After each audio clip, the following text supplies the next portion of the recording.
Don't say it couldn't happen here.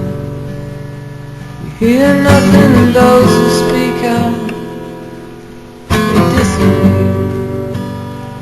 You hear nothing of these men without soul. Vampires can hold burning coal. The will is strong, but their skin is cold. Oh, how they wear their crown in the tunnels deep under Boys Town.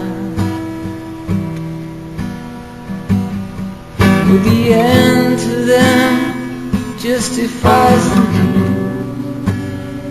and they build their life on children's broken dreams. They say they care, they're not what they see.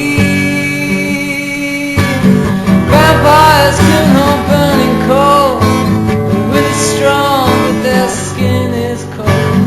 Oh, how they wear their crown in the tunnels deep under Boys Town.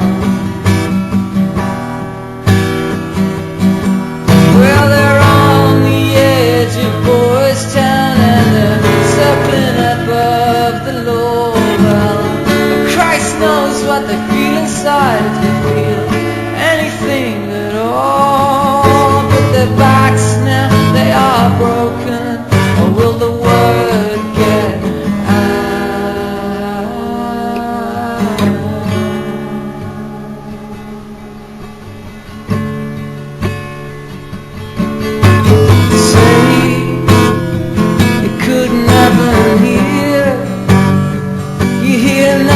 those who speak out, they disappear.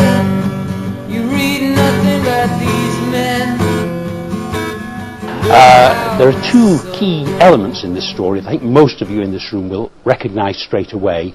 One is the sickening and harrowing treatment dished out to defenceless victims. The other is the indifference and the collaboration of the authorities afterwards. And in this particular case, we believe it takes this to the very top of the government in Scotland. It goes that far. Mark told me that this was a story that would go round the world.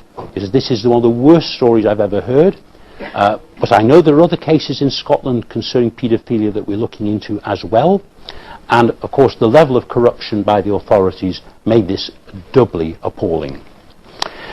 Now, this went on for about 6 weeks. We had lots of discussions with the BBC team, and everything was set to go. On the 10th of June 2009, I received a call from a distraught Mark Daly. And he said, Robert, he said, I'm sorry, I've got some really bad news for you and Anne and Hollie. And I said, well, what's that, Mark? He says, we can't do the programme.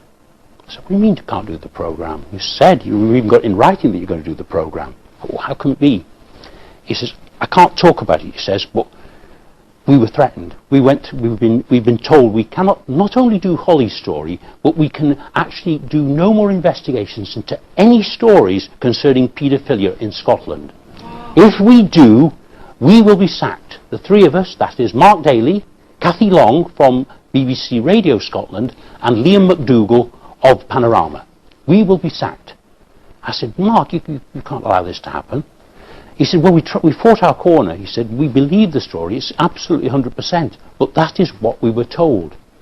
So I said, Mark, who told you this? I said, who told you? And what kind of person would want to prevent a story like this coming out? So terrible. This sweet little girl and a lot of other, and 7 other child victims that we knew about. Who would actually want to stop this story coming out? He says, I can't tell you, Robert. He says, I can't talk to you anymore. He says, I can't tell you. He says, we'll all be sacked. So, the Lord Advocate of Scotland has lied and lied again, and we can prove that. The rest of the case is going to be hard to get at, because every obstruction is going to be placed in our way. But we've already established that the Lord Advocate, the head of all criminal prosecutions in Scotland, has lied. She's lied to the people of Scotland about her involvement in this case. There's no question about that. And if the Scottish Government were not corrupt, she would have been dismissed a long time ago. Now, not only myself, but a team of very hard-working, highly intelligent and competent people in Scotland who can't be named at the present time have also been working very hard with me and with my clients on this case. And between us, we have established that the police did not interview a single named person other than Hollie. And Hollie named 24 people, as I could hear of, on the 8th of September in Shrewsbury. 16 abusers and 7 victims other than herself. 8 victims, she was one of them. 7 other child victims. So the police, Grampian Police, could not be bothered to interview a single member of the people who've been named. Good afternoon, Grampian Police, Neil speaking. Hello, can I speak to Chief Constable, please? Yes, can I ask what it's in connection with? Yes, Robert Green. Right, okay, can I ask who's calling? No. Well, you can ask. Okay. Right, just bear with him a second. Okay, thanks.